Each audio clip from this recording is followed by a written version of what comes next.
years, indigenous peoples in the whole world live harmoniously with nature.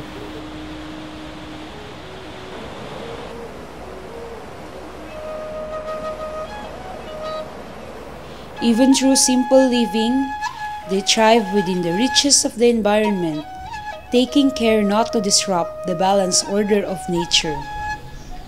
Their culture and traditional knowledge, honed by centuries of experience and practice, have always been their pillars of guidance for the utilization of the natural resources around them.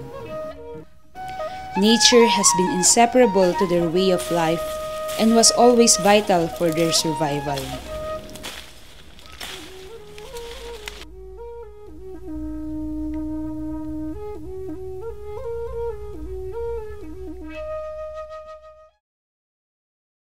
When industrialization transpired, many of the indigenous people's lands have been transformed into sites for large-scale mining and massive logging. Many of the rivers became locations for dams. For most of the indigenous peoples, these projects led to more harmful effects. No dinadaal mo, iti sigod anormal, iti balansya, iti aglawlaw. Wenno iti makunkuna nga forma, iti sigod nga adadagitan, di adati epekto na. Mining operations led to the siltation of rivers and other waste source of communities, which aggravated forest degradation caused by massive logging. Concurrently, machineries and equipment brought about high carbon emissions and other biochemical hazards that pollute the atmosphere. The ill effects of these so-called development projects were further felt when the climate drastically changed around the world. During the 13th Conference of the Parties in 2007, REDD, or Reducing Emissions from Deforestation and Forest Degradation, was first introduced as a mitigation mechanism to the climate crisis. This mechanism recognized the contribution of deforestation and forest degradation to the drastic change of climate. The core principle and provision giving financial incentives to developing countries to preserve its forests to reduce carbon emissions. RED is a new terminology for one of a way to combat the effect of climate change. They're talking about payment for environmental services, which is a concept that has been introduced for a longer time. India is preparing to implement the RED program, but more of a kind of preparing for the readiness program. Vietnam is a we call red country, and this is started with the UN RED project since September 2009. So that the implementation of the RED is not yet operationalized in this country, but they are in the national level office. They are still conceptualizing how this RED would be implemented in the Philippines. I know that the President of Indonesia has signed MOU with Swedish government in Oslo to get some that Indonesia will contribute 25% in his budget for climate change. This project has mainly focused on strengthening capacity for all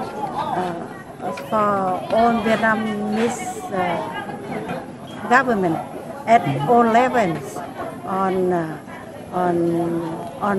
readiness to RED, and this will include also land use right of ethnic minorities. At the beginning, they are very, very happy with the idea of UN RED.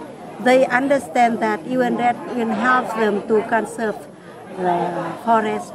If they involve in RED process, they cannot use the forest as they used in the past, and they cannot practice the traditional custom.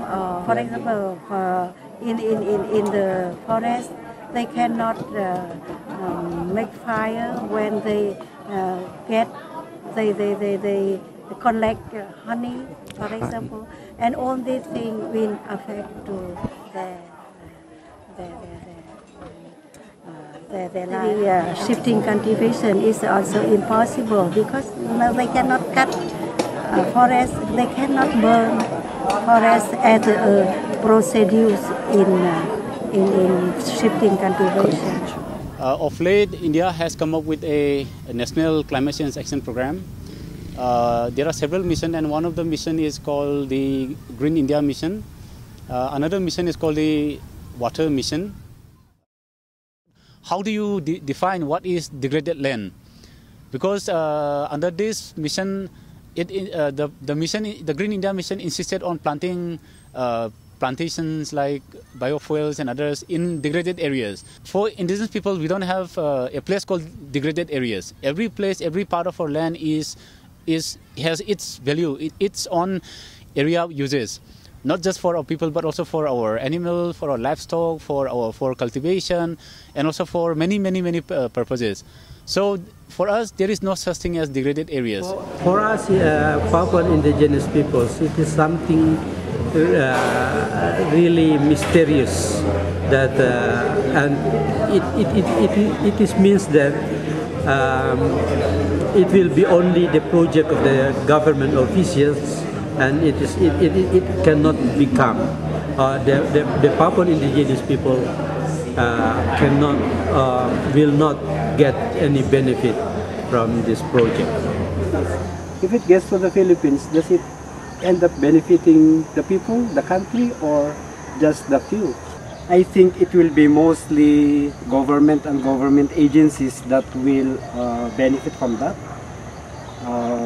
because of the funding.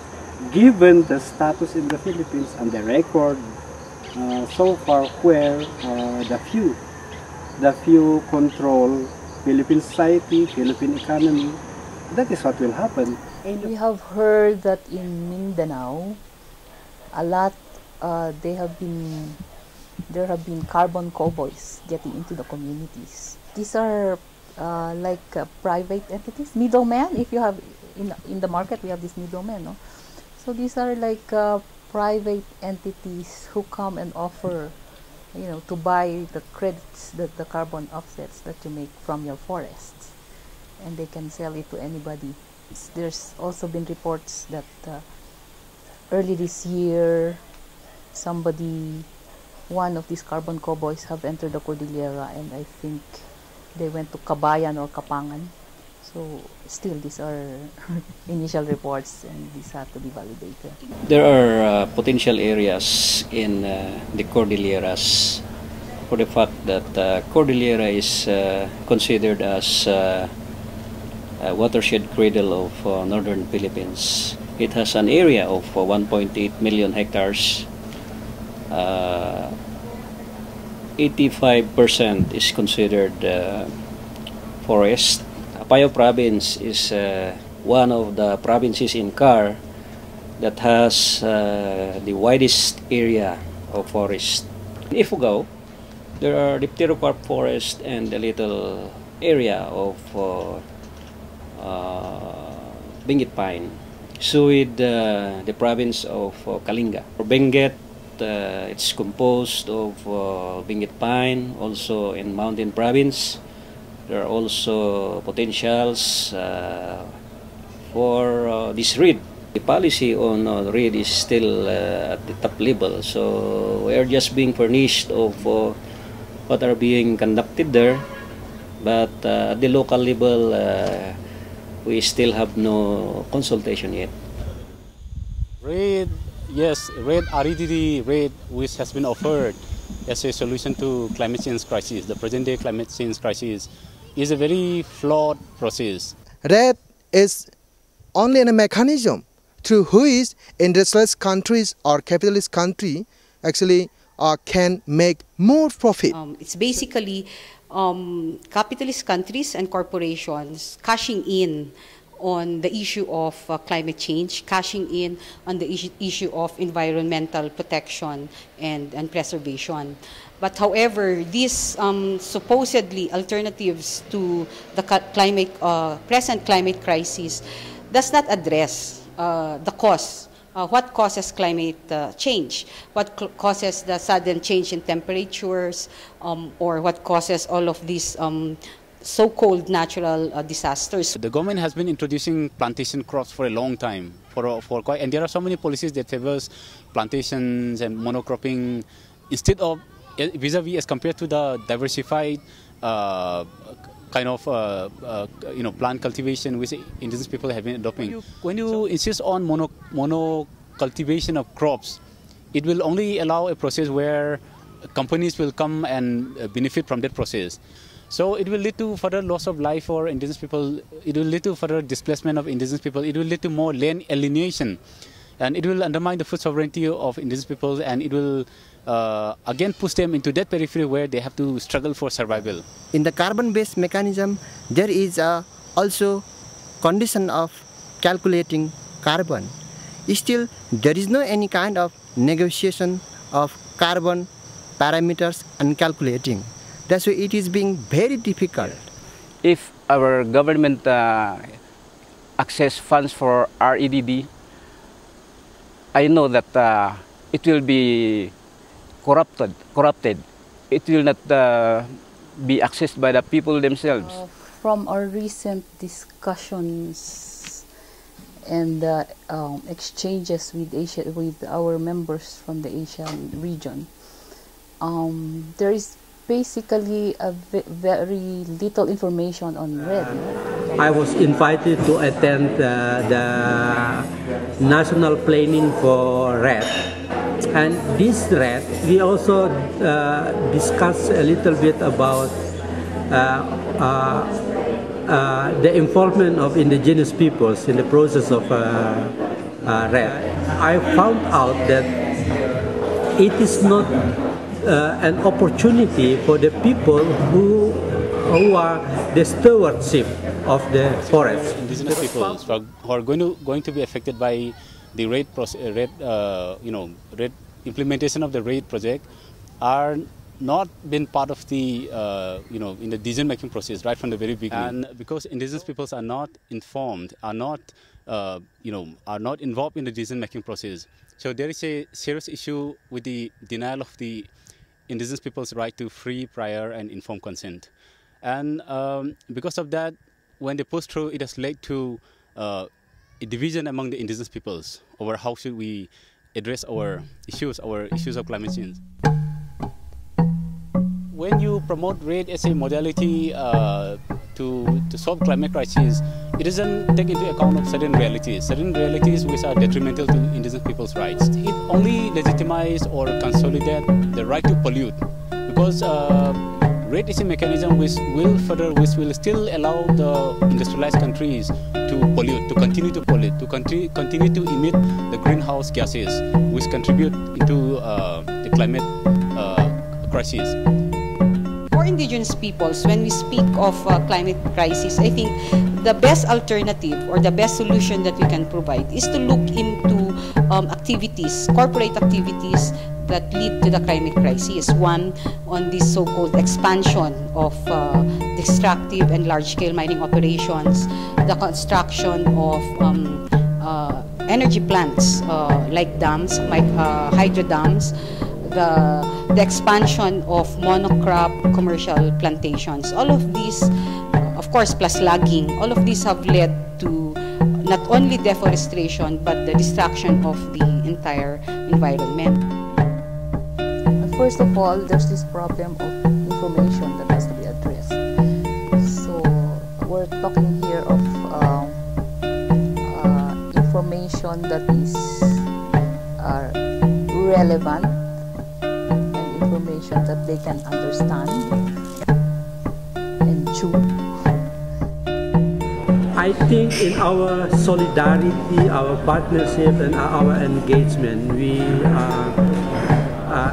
remind each other, inform each other about RED, and make us realize of the impact of RED to the people.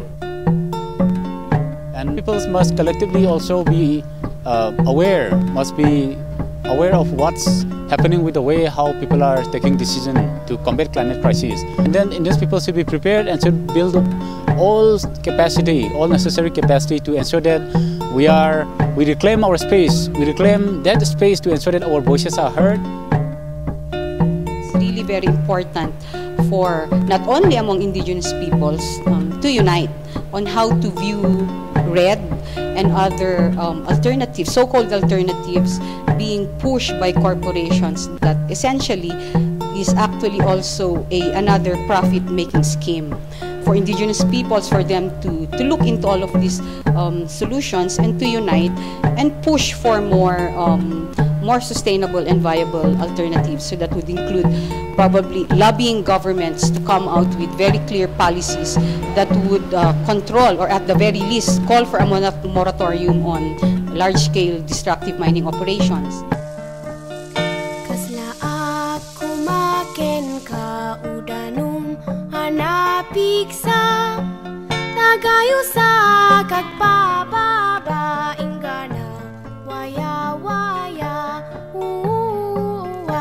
Millions of the indigenous peoples, including me, still depending on the forest.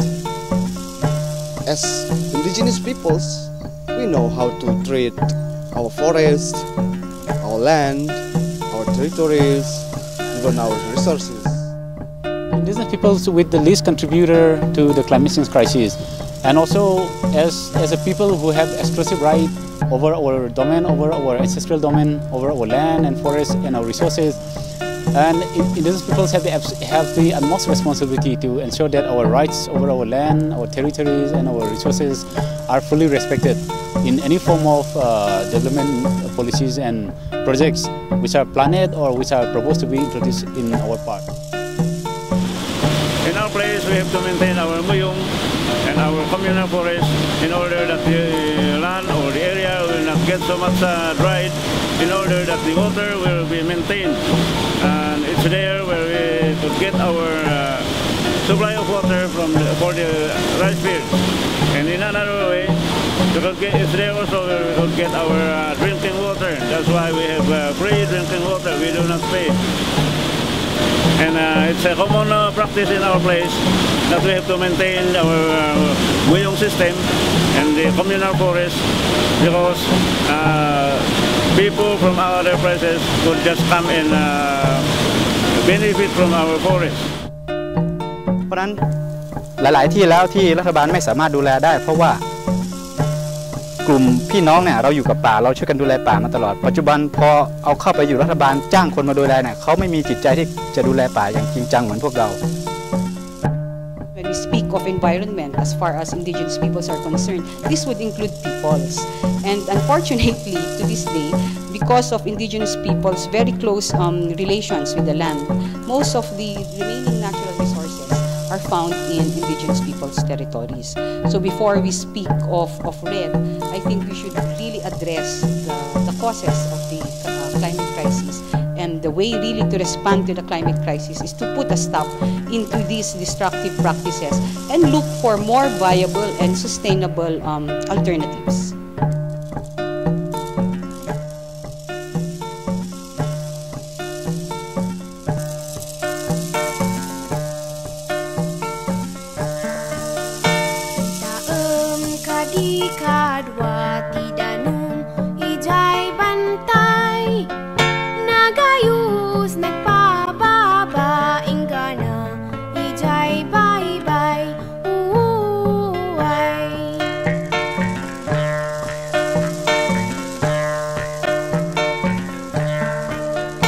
Uray anyati ikastam, uray man